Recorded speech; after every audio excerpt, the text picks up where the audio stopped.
शमसपुर एक छोटा सा गांव था जहां जवाद नामी एक लड़का रहता था। गांव वाले इसे सबसे सुस्त लड़का कहते थे। जब कोई इसका नाम लेता तो लोगों के चेहरे पर हल्की सी हंसी आ जाती। जवाद के वालिद बशीर अहमद गांव के चौकीदार थे। वो बहुत ईमानदार और मेहनती थे। रात को जब वो लाठी हाथ में लेकर गांव की गलियों में गश्त करते तो इनकी लाठी की कटकट की आवाज़ सुनकर लोगों को सुकून मिलता था। सब इनकी इज्जत करते, लेकिन जब जवाद की बात आती तो बशीर का सर शर्म से झुक जाता। इन्हें लगता कि जवाद इनकी जिंदगी का वाहिद नाकामी है। बशीर अब बूढ़े हो गए थे।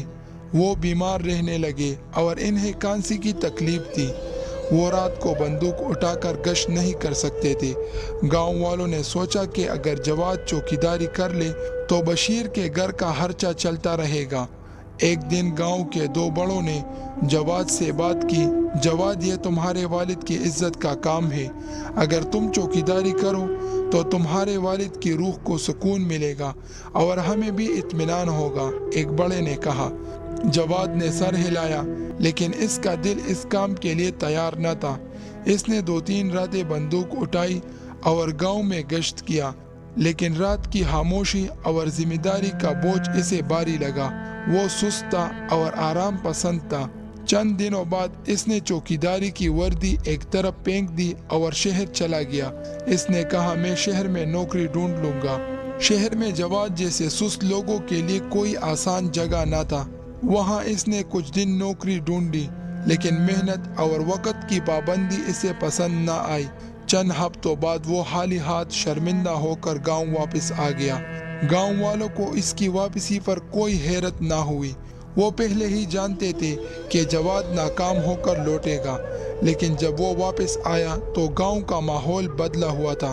वो सुकून जो बशीर की चौकीदारी से मिलता था अब गायब था। जवाद को पता चला कि एक खूनख्वार शेर जंगल से गांव के करीब आ गया था। वो रात को गांव के जानवर मार रहा था।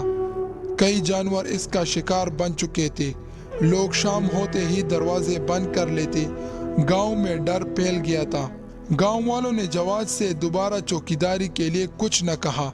वो इसे नज़रअंदाज करते रहे। ये बात जवाद के दिल पर लगी। वो सुस्त था, लेकिन बेइज्जत होना इसे बुरा लगा। इसने सोचा कि अगर वो शेर को मार दे तो इसकी और इसके वालिद की इज्जत वापस आ जाएगी। जवाद सुस्त था, लेकिन बुज़दिल न था। इसने फैसला किया कि वो शेर का मुकाबला करेगा। जवाद ने अपनी सुस्ती छोड़ दी। वो रात को घर के छत पर चढ़ गया। चांदनी रात थी और दूर तक सब कुछ साफ दिखाई दे रहा था। इसने नींद को पास न आने दिया और सारी रात जाग कर गाँव पर नजर रखी। 3 रातें गुजर गई। तीसरी रात जब ठंडी हवा चल रही थी, जवाद ने देखा कि एक सियाह साया पगडंडी पर आ रहा है। ये शेर था। इसके मुंह में गांव का एक जानवर दबा हुआ था। जवाद चुपके से छत से उतरा और शेर के पीछे चला गया। वो एक मिट्टी के टेले तक पहुंचा जहां से जंगल शुरू होता था। शेर वहां रुक गया। इसने अपना शिकार जमीन पर रखा और खाना शुरू किया। जवाद एक दरख्त के पीछे छुप गया। शेर ने खाने के बाद एक जोरदार अंगड़ाई ली और जंगल में गायब हो गया। जवाद ने जगह देखी। वहां हड्डियों का ढेर था और ज्यादा खून के निशानात थे। इसे पता चल गया कि ये शेर का ठिकाना है जहां वो अपना शिकार लाता है। ये बात इसके लिए बहुत अहम थी। अगली सुबह जवाद घर के पुराने कमरे में गया और अपने वालिद की पुरानी बंदूक निकाली। इसने इसे तेल और कपड़े से साफ किया। वो बंदूक को इस तरह चमका रहा था जैसे अपनी इज्जत चमका रहा हो। बशीर जो बाहर बैठे तस्बीह पढ़ रहे थे, ये देखकर हैरान हुए। जवाद, ये सुबह सुबह क्या कर रहे हो? इन्होंने पूछा। जवाद ने कहा, बाबा बंदूक साफ कर रहा हूँ। शेर ने गांव में डर फैलाया है, इसे रोकना है। बशीर मुस्कुराए। अच्छा, अगर शेर आ गया तो तुम क्या करोगे? इनका लहजा हल्का मजाक भरा था। जवाद ने फहर से कहा, मैं इसे गोली मार दूंगा। बाबा, एक गोली इसके सर पर लगेगी। बशीर ने हंसकर कहा, तुम तो घर में चूहे से डरते हो, शेर कैसे मारोगे? جواد مسکرایا۔ وہ جانتا تھا کہ یہ مذاق ہے، لیکن اس کے اندر ایک چیلنج تھا۔ بابا، یہ میری سستی تھی، بزدلی نہیں۔ میں اپنی عزت واپس لاؤں گا۔ بشیر نے کہا، ٹھیک ہے بیٹا، میں دعا کرتا ہوں کہ تم کامیاب ہو۔ ان کے دل میں فخر کے ساتھ ہلکا سا ڈر بھی تھا۔ جواد کئی دن شیر کی نگرانی کرتا رہا۔ وہ اس کے ٹھکانے پر نظر رکھتا تھا۔ ایک رات اس نے فیصلہ کیا کہ اب مقابلہ کرنا ہے۔ وہ مٹی کے ٹیلے کے قریب ایک درخت کے شاخ پر بیٹھ گیا۔ چاندنی مدھم تھی اور چاروں طرف سناٹا تھا۔ رات گئے، شیر آیا۔ وہ بھوکا تھا کیونکہ گاؤں والوں نے اپنے جانور بند کر دیے تھے۔ وہ اپنی پرانی ہڈیوں کی طرف جا رہا تھا۔ شیر جیسے ہی قریب آیا، اسے جواد کی موجودگی کا احساس ہوا۔ وہ رک گیا اور ادھر ادھر دیکھنے لگا۔ جواد نے بندوق سیدھی کی اور شیر کی پیشانی پر نشانہ لگایا۔ اس کا دل زور زور سے دھڑک رہا تھا۔ جواد نے گولی چلائی۔ گولی کی آواز سے جنگل گونج اٹھا۔ پرندے شور مچاتے ہوئے اڑنے لگے، لیکن بندوق کے جھٹکے سے جواد کی شاخ ٹوٹ گئی اور وہ زمین پر گر پڑا۔ اس کی ٹانگ زخمی ہو گئی اور بندوق ہاتھ سے نکل گیا۔ شیر زخمی تھا لیکن غصے میں تھا۔ گولی اس کے پچھلی ٹانگ میں لگی تھی۔ وہ دھاڑتا ہوا جواد کی طرف بڑھا۔ جواد نے درد کے باوجود بندوق اٹھائی اور جلدی سے دوسری گولی لوڈ کی۔ شیر نے حملہ کیا لیکن جواد نے دوسری گولی چلا دی۔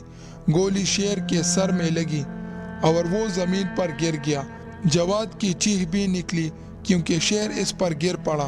گولی کی آواز سن کر بشیر جاگ گئے۔ انہیں پتا تھا کہ جواد خطرے میں ہے۔ وہ لاٹھی کے سہارے گھر سے نکلے۔ گاؤں والے بھی شور سن کر جمع ہو گئے۔ کچھ نوجوان ٹارچ اور لاٹھی لے کر ٹیلے کی طرف بھاگے۔ وہاں پہنچ کر سب حیران رہ گئے۔ ایک بڑا شیر مردہ پڑا تھا اور جواد اس کے نیچے دبا تھا۔ اس کی ٹانگ زخمی تھی اور وہ بے ہوش تھا۔ لوگوں نے شیر کو ہٹایا اور جواد کو گاؤں کے ڈاکٹر کے پاس لے آئے۔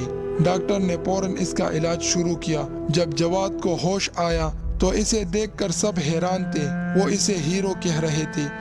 لوگوں کی آنکھوں میں اس کے لیے عزت تھی۔ بشیر کا سر فخر سے بلند تھا۔ ان کے چہرے پر سکون کی مسکراہٹ تھی۔ جواد اب گاؤں کا سب سے بہادر لڑکا تھا۔ اس رات اس کی نئی زندگی شروع ہوئی۔ جواد کی کہانی ہمیں سکھاتی ہے کہ ہر انسان کے اندر ہمت اور صلاحیتیں ہوتی ہیں، بس اسے موقع اور عزم کی ضرورت ہے۔ سستی یا ناکامی انسان کی پوری کہانی نہیں ہوتی۔ محنت اور ہمت سے وہ اپنی عزت واپس لا سکتا ہے۔ جواد نے اپنی کمزوریوں پر قابو پا کر شیر کا مقابلہ کیا اور گاؤں کا ہیرو بن گیا۔ یہ بتاتا ہے کہ مشکل حالات میں ہمت نہ ہارنا اور اپنی ذمہ داری پوری کرنا بہت ضروری ہے۔ عزت اور خودداری کے لیے انسان بڑے سے بڑا چیلنج قبول کر سکتا ہے۔ اس سے ہمیں یہ بھی پتہ چلتا ہے کہ والدین کا اعتماد اور محبت بچوں کو بہتر بنانے کی ہمت دیتی ہے۔